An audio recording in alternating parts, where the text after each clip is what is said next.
número 136. Conflito. Lição 136. Conflito. Carta de Paulo aos Romanos, capítulo 7, versículo 21. Acho então esta lei em mim: quando quero fazer o bem, o mal está comigo. É isso que eu acho que todo mundo. Os discípulos sinceros do Evangelho, à maneira de Paulo de Tarso, encontraram grande conflito na própria natureza. Quase sempre são defrontados por enorme dificuldade nos testemunhos. No instante justo, quando lhes cabe revelar a presença do divino companheiro no coração, eis que uma palavra, uma atitude ligeira os trai diante da própria consciência, indicando-lhes a continuidade das antigas fraquezas. A maioria experimenta sensações de vergonha e dor.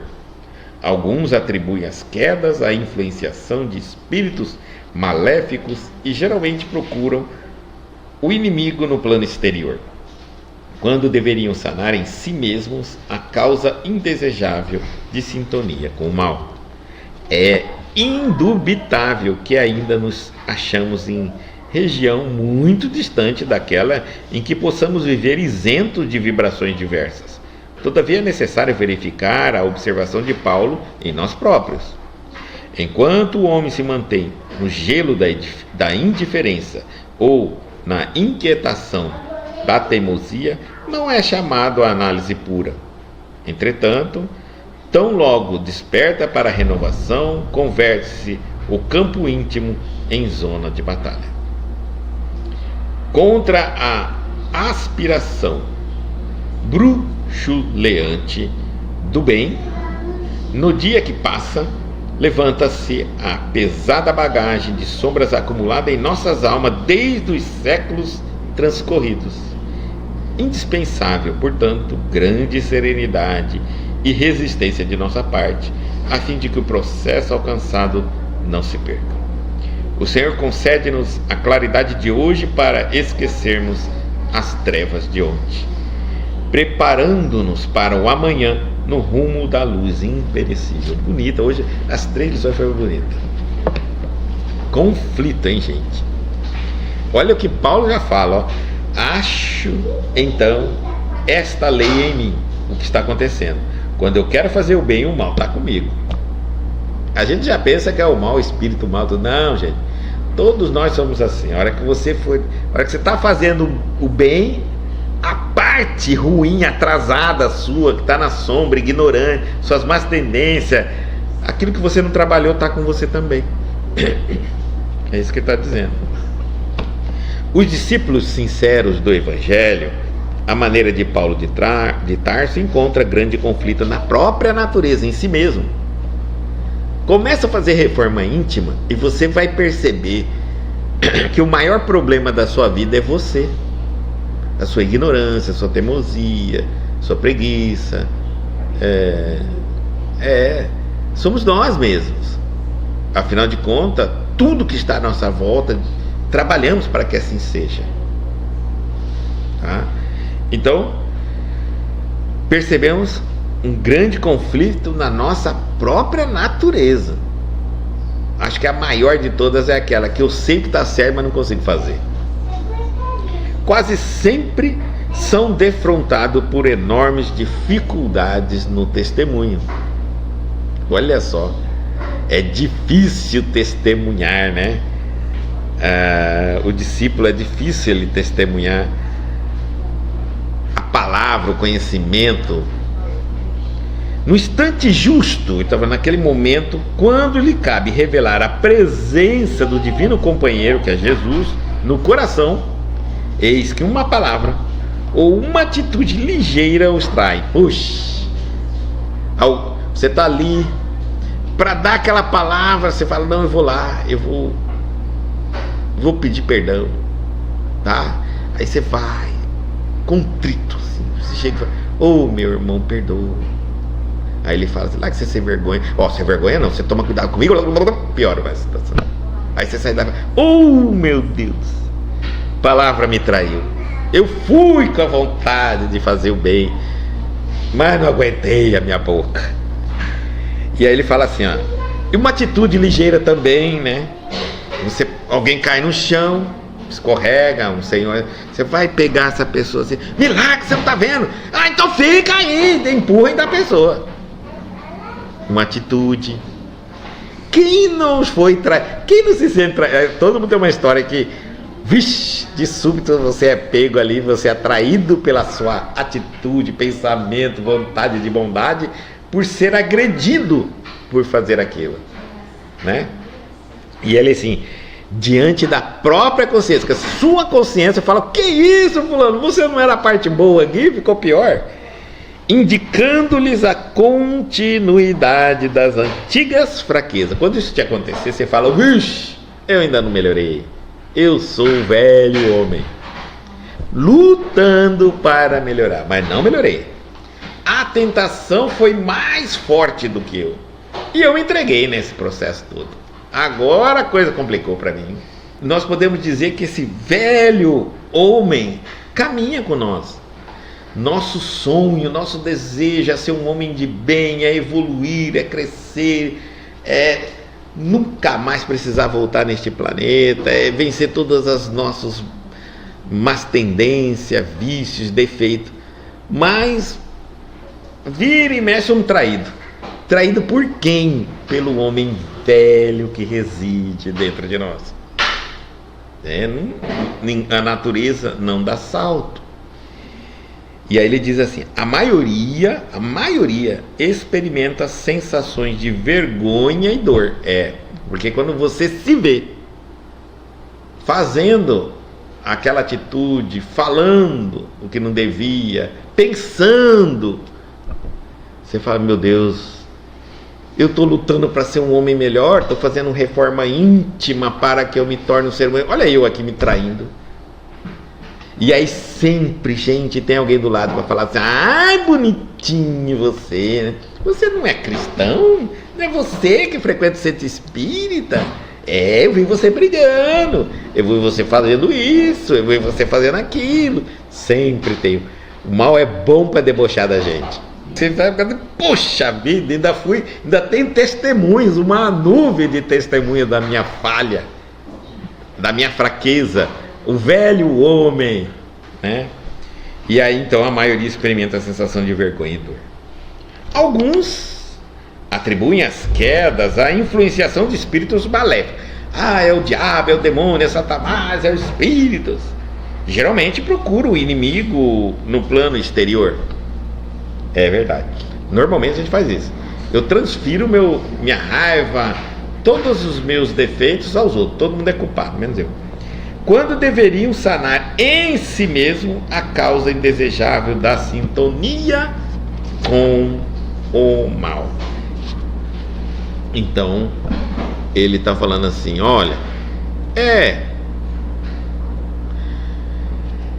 quando isso acontece, quando eu estou tentando vencer a mim mesmo, quando eu estou tentando aprender, progredir, me tornar mais humano, me afastar mais da minha natureza animal, deixar mais meus instintos de lado e tomar mais atitudes reflexivas, aí eu percebo cada vez mais que uma força tenta me impedir, mas a maior de todas elas não é o mal que está fora, é o mal que está dentro de nós, a nossa natureza. E muitas vezes essa natureza nossa nos provoca armadilhas. Vou mostrar aqui para vocês assim. Vamos supor que eu não faço reforma íntima. Então, se eu não faço uma reforma íntima, eu sou aquele crente, aquele discípulo que vou vivendo da religião, mas não reflito sobre ela. Para mim basta o ritual.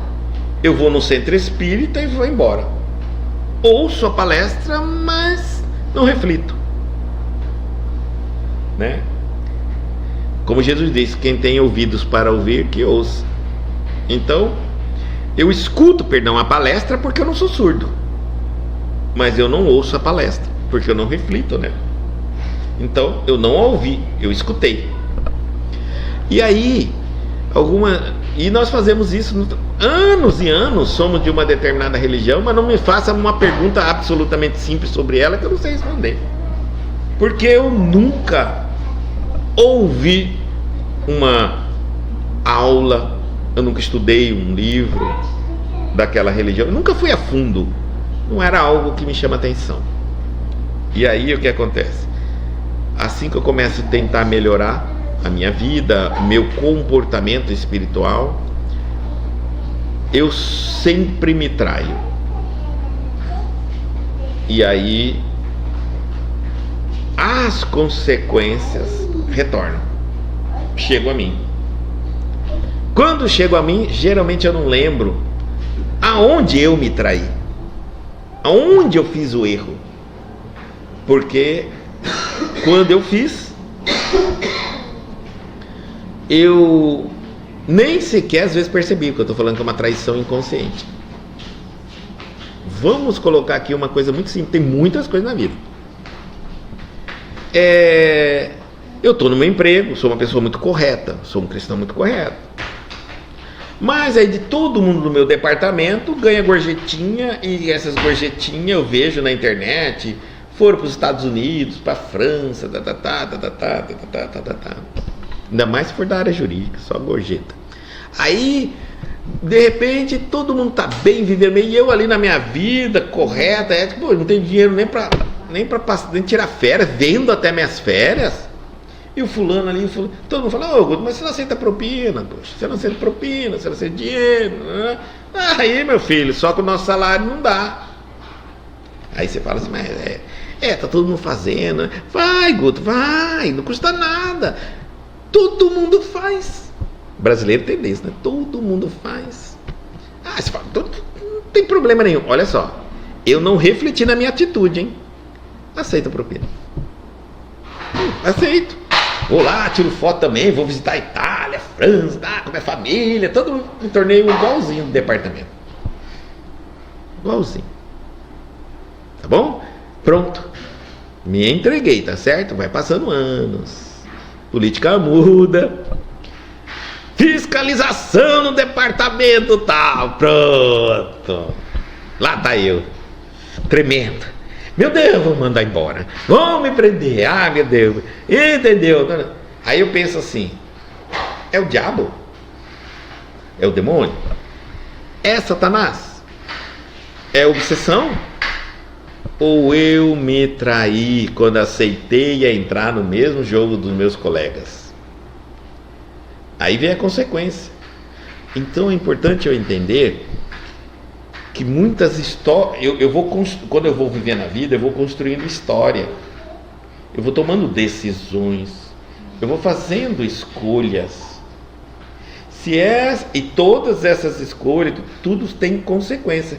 E consequências boas quando as atitudes forem boas, consequências más quando as atitudes forem más. E aí vem as consequências, vem vindo as consequências. Quando as consequências chegam, é o momento em que eu não quero avaliar o meu comportamento, o meu pensamento, o meu sentimento que levou a criar essas consequências na minha vida. Chego até a pensar que é Deus que está me punindo, pelo amor de Deus. Se Deus não me defende, meu anjo da guarda não me defende, anjo da guarda não luta karatê, não me defende. Cadê os benfeitores do Espiritismo? Então, ele está dizendo,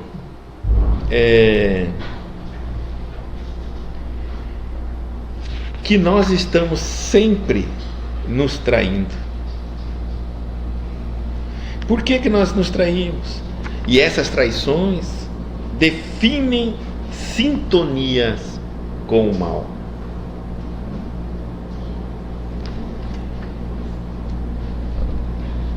Todo pensamento, todo desejo, você emite ele. Sempre será atendido. Ou pelo bem, ou pelo mal. Mas é muito importante entender uma coisa: o mal não existe quando nós estamos falando numa dimensão gigante de perfeição divina. Não existe.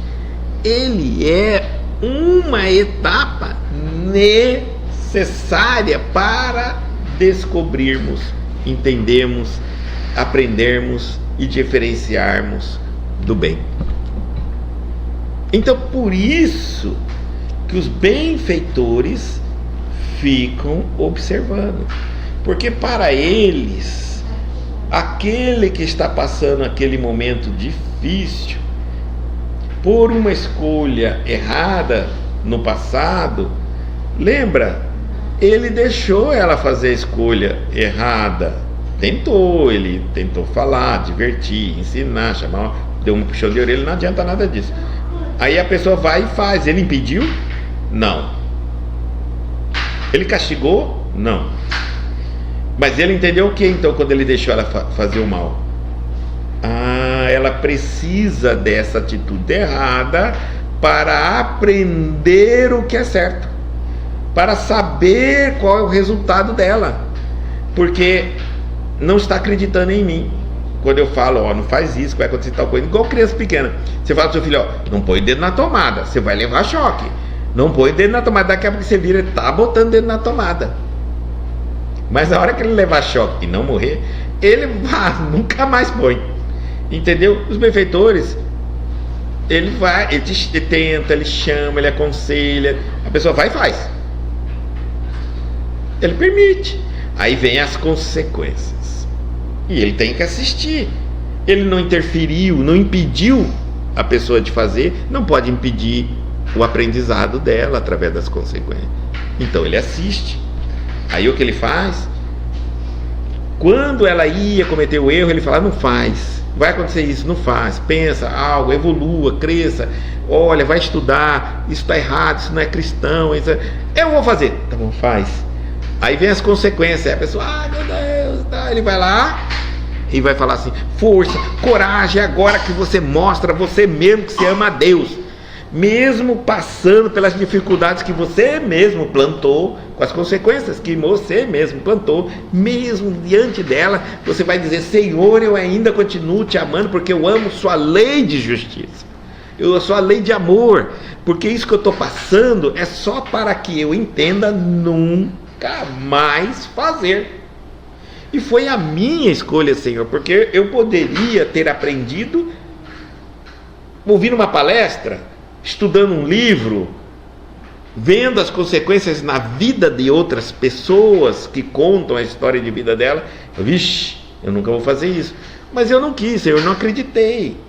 Então eu escolhi passar com a minha própria vida, minha própria experiência. Estou passando. Portanto, não acho que é injusto. Mas eu peço ao Senhor que me dê muita força, porque eu tenho que vencer isso. E eu espero, sinceridade, aprender a não fazer mais.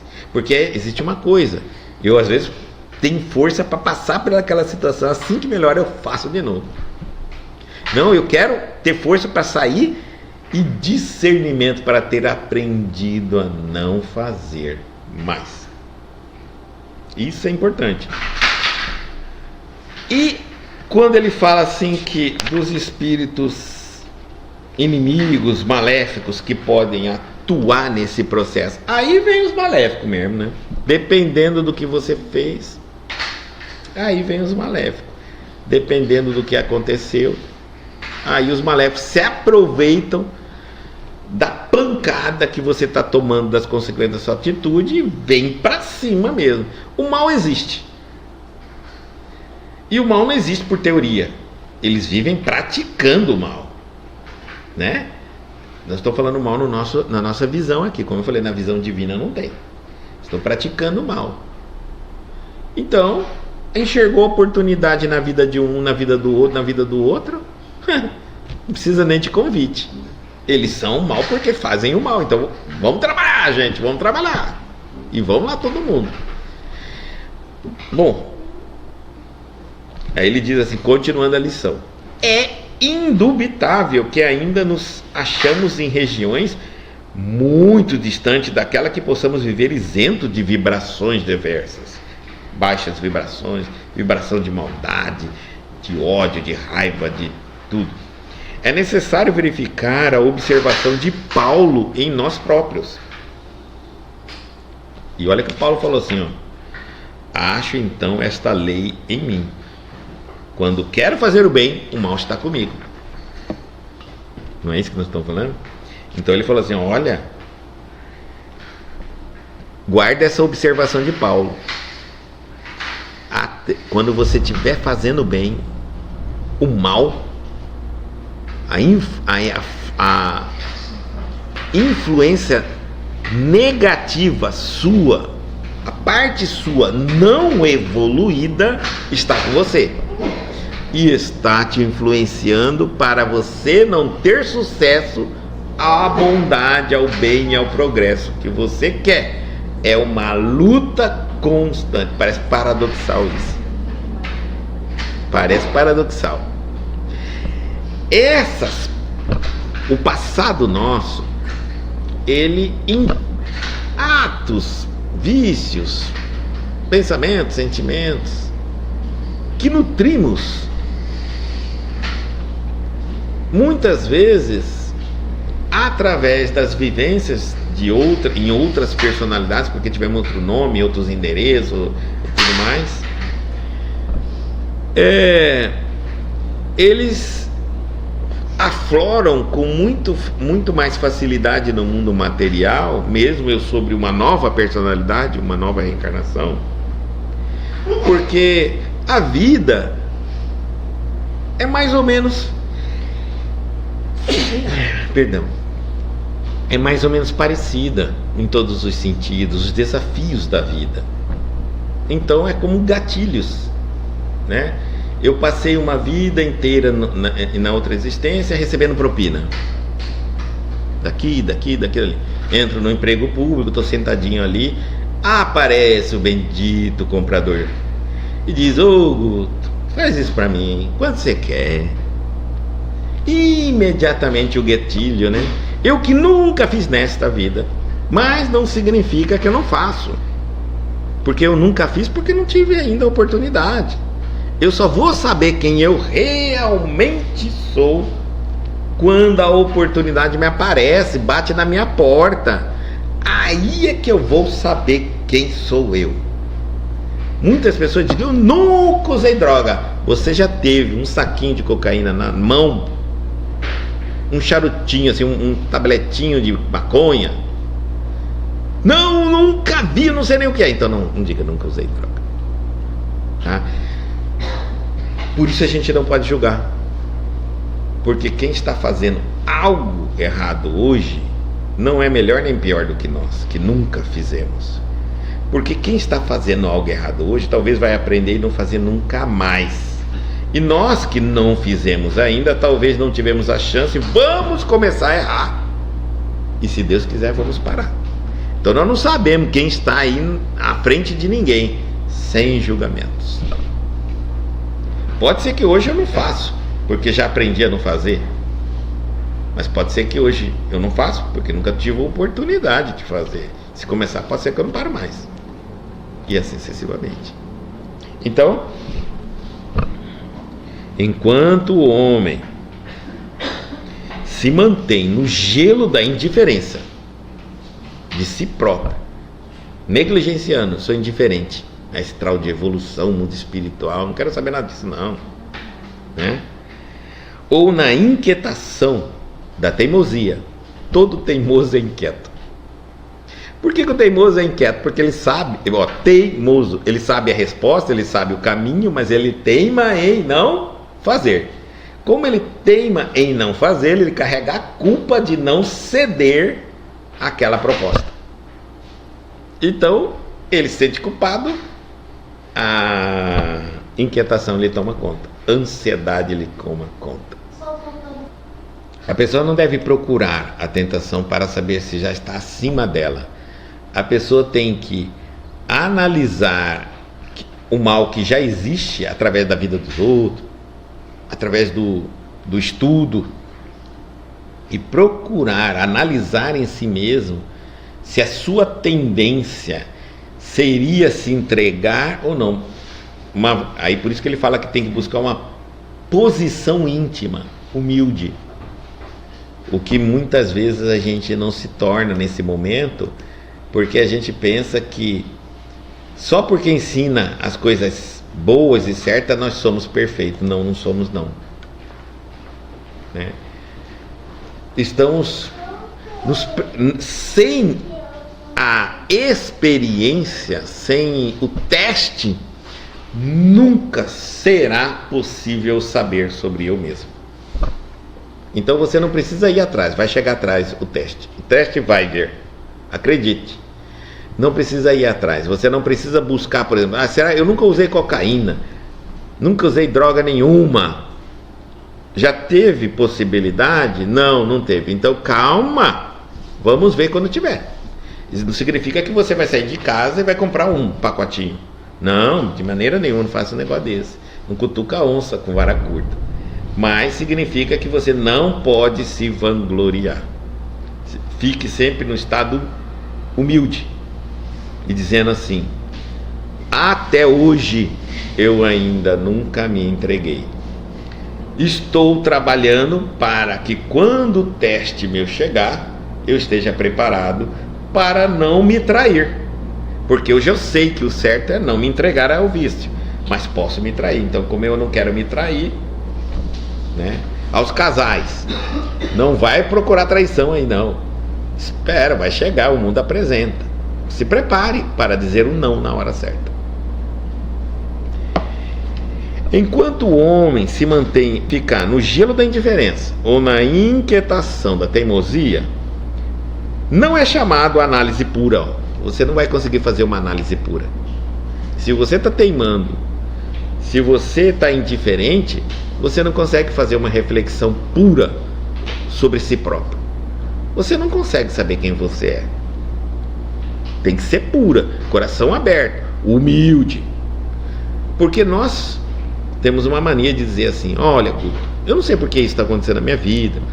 Eu nunca matei, eu nunca roubei, eu nunca fiz mal para ninguém, eu nunca tirei nada de ninguém. E por que eu estou passando por isso? Ao ver uma pessoa falando isso, eu fico pensando: será que Deus está errado? É injusto? Não é perfeito? Provavelmente a pessoa está falando isso porque ela não fez uma análise pura. Ela não realmente procurou nela os defeitos, as más tendências, os comportamentos, as escolhas que ela tomou na vida dela. Então, se você não fizer isso verdadeiramente, se você não for capaz de encarar você no espelho, não existe reforma íntima. E se você não fizer isso, provavelmente você vai chegar num determinado momento, você vai achar que Deus é injusto, pelo menos com você. Entretanto, tão logo desperta para a renovação, entretanto converte-se em campo íntimo, em zona de batalha. Por quê? Porque quando você começa a fazer uma análise, aí você desperta. Aí você vai ver: meu Deus, eu sou orgulhoso. Meu Deus, eu sou apegado. Eu sou materialista. Eu sou viciado. Eu sou maledicente. Enfim, vários defeitos que temos, né? Porque você vai descobrir que você é. Aí despertam para a renovação. Quando você despertar para a renovação, agora você vai iniciar uma batalha interior gigante. Identificar, aceitar, não se puna, e transformar-se. Bom, já vou dizer de cara: identificando os seus defeitos, suas tendências negativas,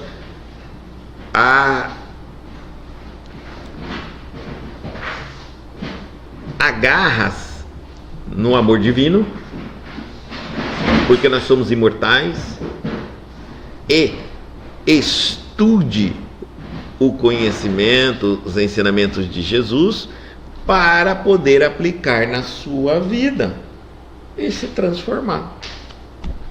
Não é um momento, olha, descobri que eu tenho um defeito, descobri que eu fiz algo errado, não é para ficar ali no remorso,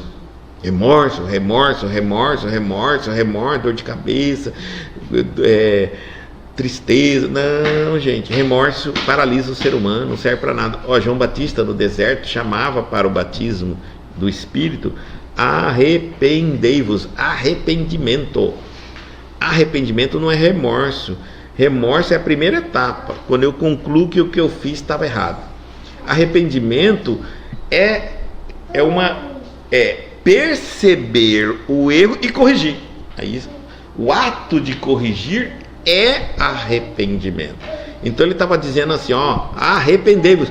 Pessoal, corrija o mal que você fez, porque o homem que há de vir, aquele a quem eu não sou digno de atar suas alpargas, esse vos batizará no Espírito, no fogo e no Espírito. O santo foi colocado depois.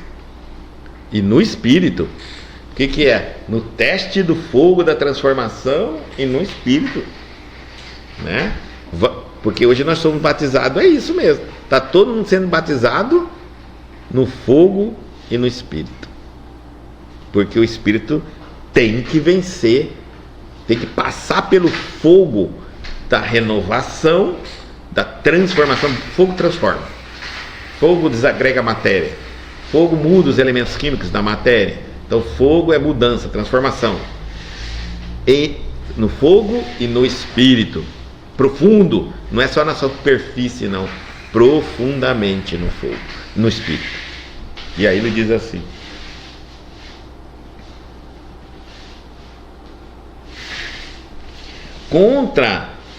continuando a leitura, contra a aspiração bruxelante que vibra, apaga, liga, vibra, mexe rápido, ou liga, desliga, contra a aspiração bruxelante do bem, quer dizer, vacilante do bem, que a gente vacila, uma hora a gente quer ser bom, uma hora não quer ser, uma hora quer ser, uma hora... No dia que passa, levanta-se a pesada bagagem de sombras acumulada em nossas almas desde os séculos transcorridos. Vamos dizer a verdade àqueles que querem começar uma reforma íntima. Quando você inicia a reforma íntima, você vai sentir sim a quantidade de bagagem imunda, podre, sem valor nenhum que existe dentro de você, e que você nunca sequer tinha percebido, porque durante todo o tempo que você frequentou todas as religiões, você nunca pensou nisso, que cada religião te dá um cerimonial, que bastava você ficar naquele cerimonial e você seria salvo. Então eu estava todo dia ali naquela constância de presença, batendo meu ponto, fazendo as orações e tudo, mas pronto, eu achei que era só isso.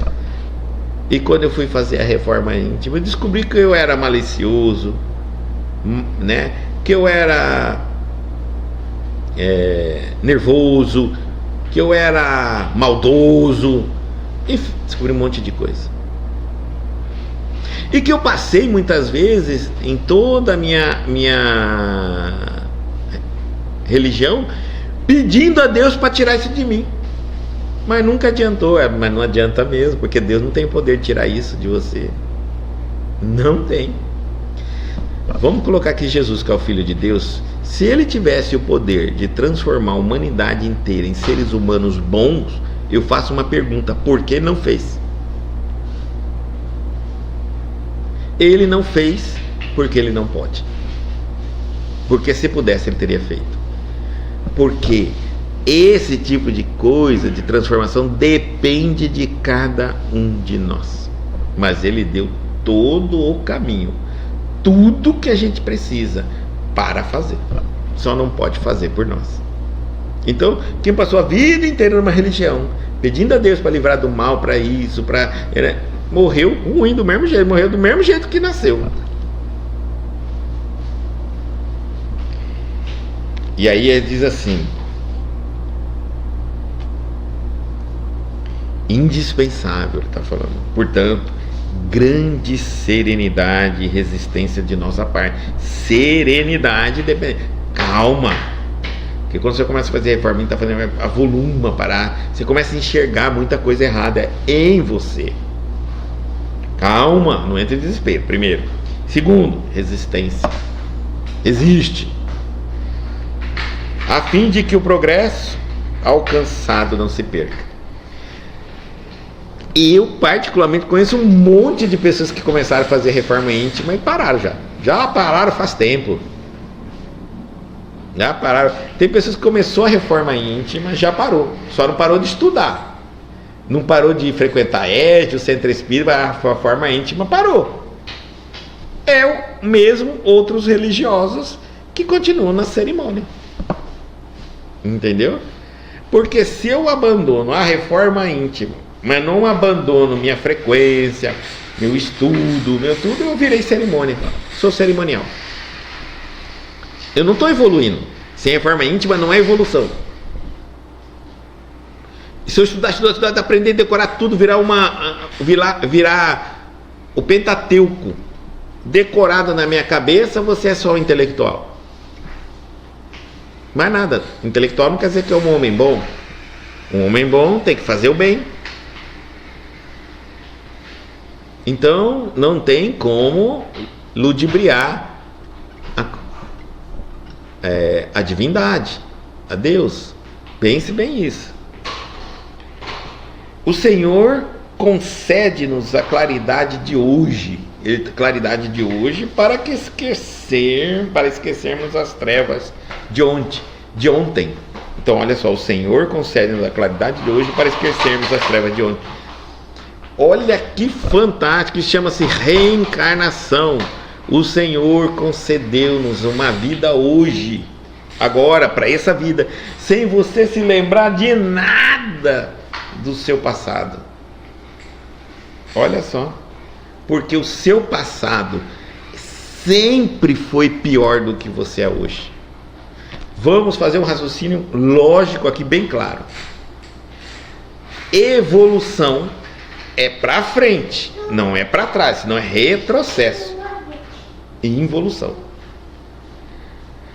Qual é o momento que eu me encontro mais evoluído? Eu, da minha existência, estou mais evoluído hoje, agora, você que está aí. A cada minuto para trás, imagine anos, séculos e vidas, você sabia menos, experimentou menos e tinha muita possibilidade de errar. Portanto, você com certeza errou mais. Daqui para frente, se você souber aplicar essas experiências, esse conhecimento, você vai errar menos. E isso é que nós chamamos de evolução até se tornar perfeito. Agora vamos pensar assim, que o Senhor concedeu-nos a claridade de hoje, a oportunidade de hoje, a clareza. Olha, entendimento que nós estamos tendo hoje, no dia de hoje, gente, é fantástico. Através da internet, quem está de longe aí, aqui, quanto nós podemos...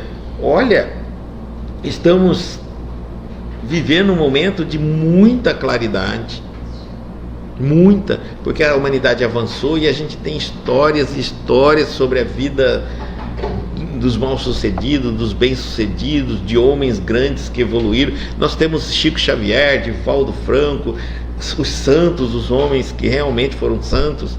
Puxa, nós temos tudo. São claridade. Imagina isso aí para trás.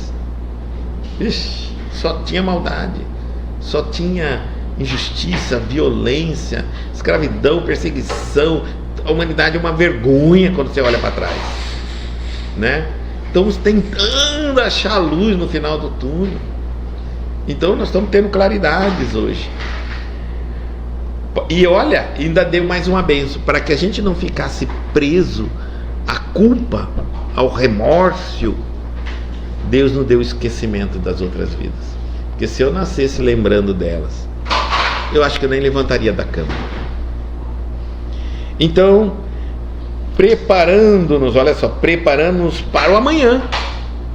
E hoje ele deu tudo isso facinho para nós, ó, o conhecimento aflorado. Você imagina que há muito tempo atrás, a religião predominante era católica, e, inclusive foi até agora na notícia do Vaticano, ele excomungou vários padres que queriam voltar a celebrar missa de costa para o povo em latim.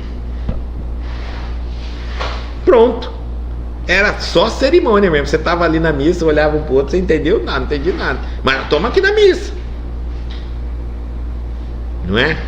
Então, imagina lá na frente, que era assim mesmo, de costa para o povo em latim. Olha, não tinha claridade, só tinha dias, só tinha frequência de seguidores, mas seguidores que não evoluíam, não aprendiam, não cresciam, não se transformavam. De lá para cá, o dia de hoje, olha a clareza que é do conhecimento. E por que ele está fazendo isso? Preparando-nos para o quê? Só para o amanhã, para o que nós encontraremos amanhã. Sobre o que? Nós mesmos. O que nós encontraremos de consequências das nossas atitudes. Se tivermos boas atitudes, encontraremos consequências benéficas. Mas se não tivermos boas atitudes, vai ser consequências meio doídas, pesadas, difíceis. Mas não desista. Aprenda com elas. Plante no jardim da sua casa as flores, as frutas que você quer colher. Não adianta ficar pedindo a Deus que te dê um pomar florido, cheio de frutas. E aí, no rumo da luz imperecível. Acho muito bacana porque nossa luz, somos espíritos iluminados. Nós somos filhos de Deus, imagem e semelhança. Somos iluminados. Só que a nossa luz não está sendo extravasada por nós porque nós não nos amamos. Não acreditamos em nós. Não acreditamos. A fé em Deus não é a fé num Deus que está fora de nós. A fé em Deus é acreditar no Deus que está dentro de nós. Essa relação do Deus que está dentro de nós é a fé. Se você não acredita em si mesmo, na sua capacidade, na tua evolução, na tua força, na tua vontade, nos teus pensamentos, nos teus sentimentos, você não acredita em Deus. Não acredita. Toda vez que você diz eu não sei, eu não posso, eu não consigo, você não acredita em Deus. Você tem que dizer assim: vou tentar, vou buscar, se não sei hoje, sei amanhã. Você não precisa fazer perfeito nada.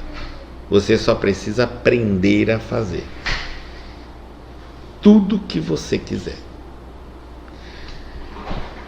Esse Deus que está aqui fora é mais um ensinamento que nos colocaram na mente que todo mal está aqui fora, consequentemente o bem maior está aqui fora. Mas vamos lembrar agora, dentro da psicologia transpessoal, que o maior mal da sua vida está dentro de você, é seus maus pendores, é os seus pensamentos, é seus sentimentos. Esse é o mal pior da sua vida. Então aonde que tem que estar Deus? Dentro de você. O potencial de equilíbrio. Porque se Deus não estiver dentro de você, você está perdido, só tem mal. Então o bem e o mal está dentro de nós, de cada um de nós. Somos feitos imagem e semelhança de Deus. Deus está lá. nos criou, fez a parte dele, estabeleceu as leis, as regras, feita a parte dele, mandou o filho dele, Jesus, ensinar como nós lidarmos com essas regras. Pronto. Agora, aplica essas regras. Essa trajetória é longa. Eu vou apenas ter que encontrar o potencial divino dentro de mim, não fora.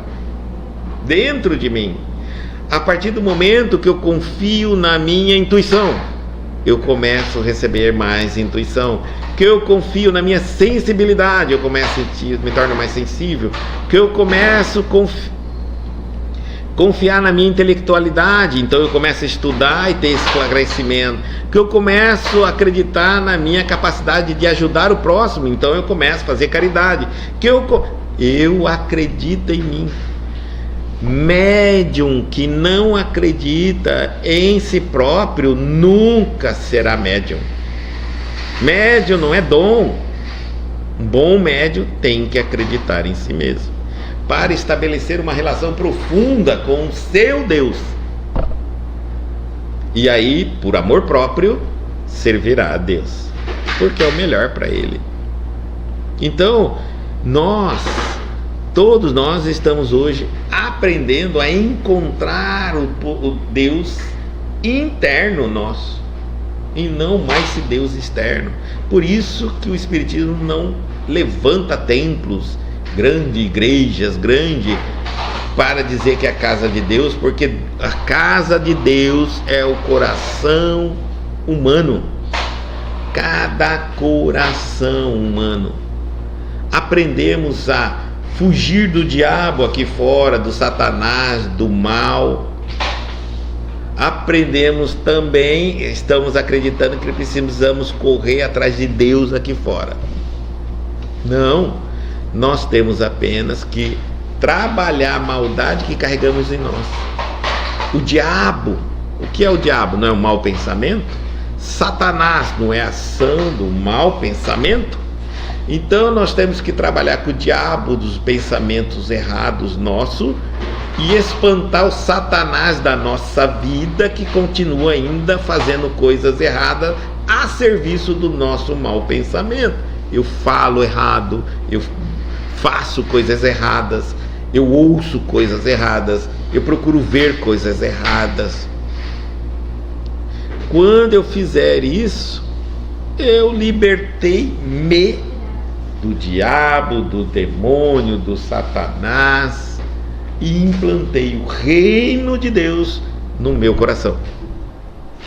Se eu implantar o reino de Deus no meu coração, eu cumpri a maior missão que eu podia fazer. Se cada um de nós implantar o reino de Deus em seus próprios corações, libertamos a humanidade, o planeta Terra, do diabo, do demônio e do Satanás. Mas nos ensinaram apenas pedir, pedir, pedir e pedir. Quantas vezes a gente ouviu que nós precisamos trabalhar, trabalhar, trabalhar, evoluir, estudar, evoluir, praticar. E quantas vezes? Em quantas religiões? São poucas. A maioria provoca apenas aquele aprisionamento das pessoas e uma dependência total. Em tudo, a gente fica tão dependente que a gente sente falta até do ritual. Mesmo sabendo que quando eu vou naquele ritual e saio dali não aprendi nada, mas eu sinto falta dele, porque é um hábito. Vai ser um espírito que quando morrer vai sentir problemas de apego ao hábito. Hábito é apego. Deus está agora comigo no meu coração, e quando eu morrer Ele vai comigo. Ele está onde estiver, e eu posso comunicar com Ele aqui, agora no meu coração, como no mundo espiritual, quando eu partir. É importante o entendimento disso, porque muitas vezes estamos nos tornando prisioneiros. aprisionando a nossa fé e não nos libertando através da fé. Quando alguém diz que eu preciso de algo entre Jesus, Deus, para obter benefícios, estão escravizando a minha fé. Todos nós temos contato direto com Deus e com Cristo, aonde nós quisermos. Somos livres. O Deus é Pai e está conosco onde formos. Lógico que nós temos uma obrigação, e isso não tem como a gente fugir. Nós temos a obrigação de entender esse Pai e o que Ele quer de nós. É nossa obrigação enfrentar tudo, a preguiça, enfrentar a teimosia, a resistência que a gente tem de estudar, debruçar, refletir, meditar, porque batei a porta e ela se abrirá, buscai e encontrará. Sempre é um verbo de ação. Batei, buscai.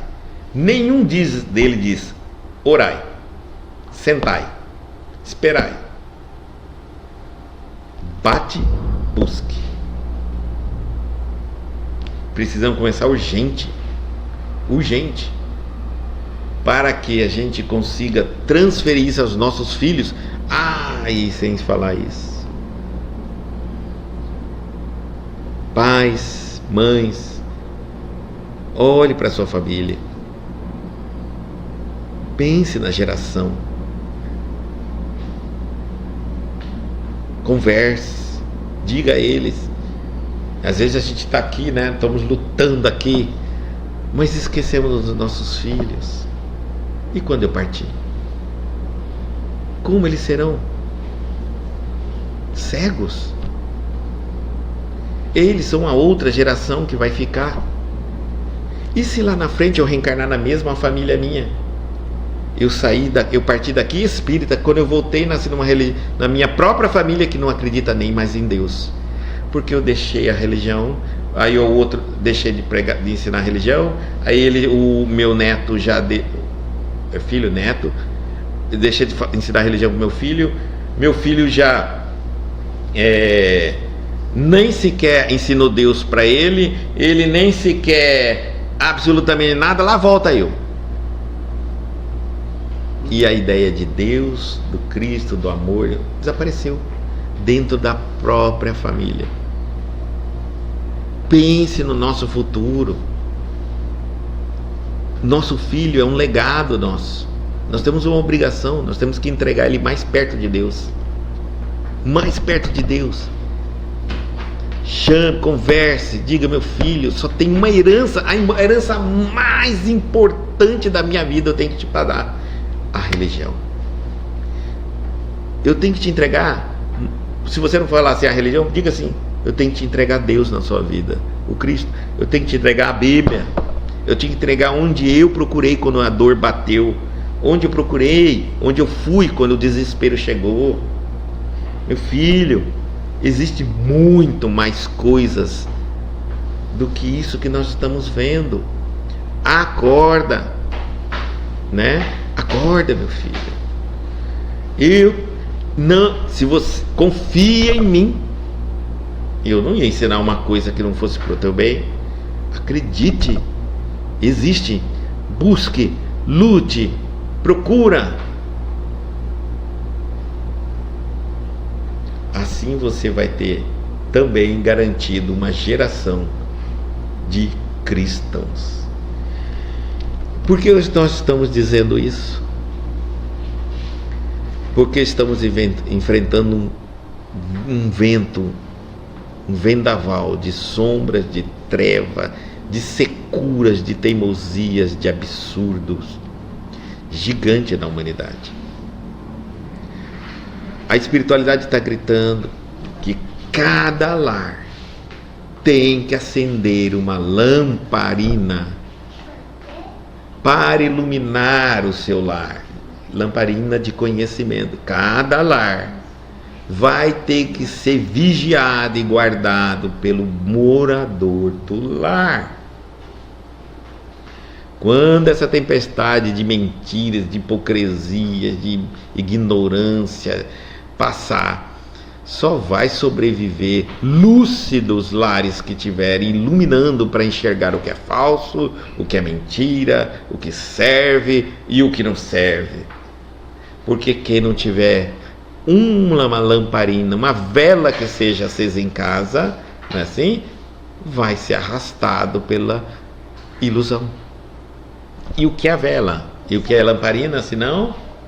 Vamos colocar a lamparina no Evangelho de Jesus. Evangelho no lar.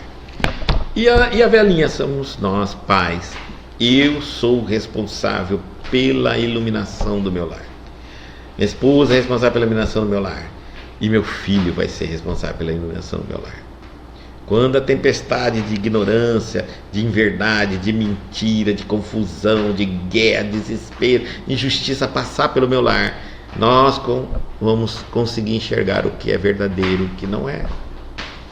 Mas os lares que não tiverem vão seguir a mentira, vão se perder. É onde nós vamos sentir a falta enorme de não ter cultuado em nosso lar o Evangelho de Jesus. Dizem que esse momento, aquele que está no telhado nem adianta correr para descer do telhado. Não vai dar tempo. Porque no telhado você enxerga quando está chegando. E quem está no telhado está vigiando.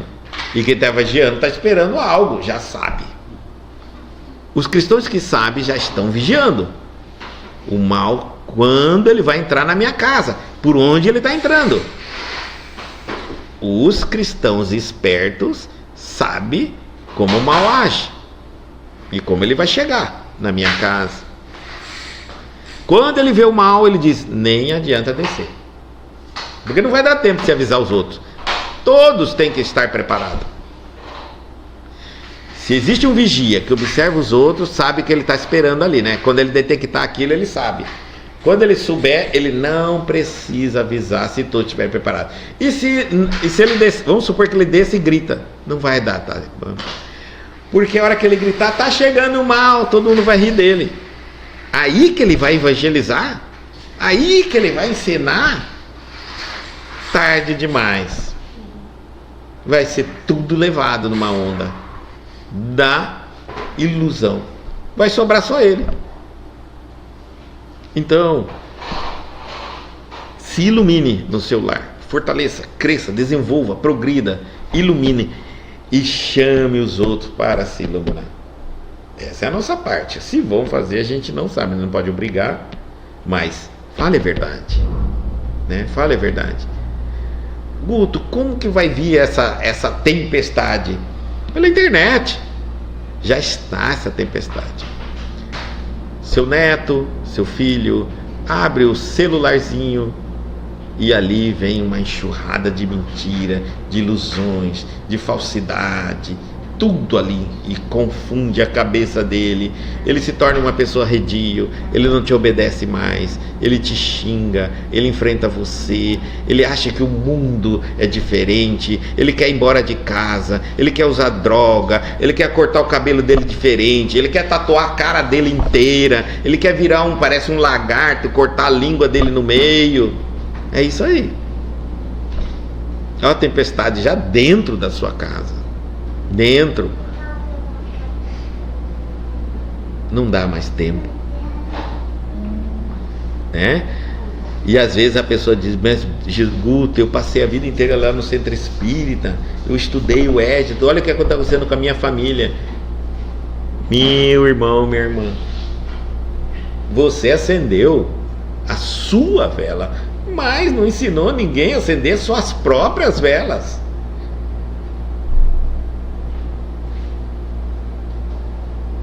Então, você estava de guarda em cima do telhado e viu a tempestade chegando, mas você era a única vela. Quem está lá embaixo na casa estava no escuro, porque você iluminava. Enquanto você estava lá vigiando o seu lar, protegendo o seu lar, Todo mundo estava na escuridão. Quando chegou a tempestade, levou todo mundo.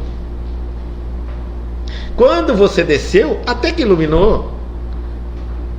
Mas quantos conseguiam ver através da luz que você tinha?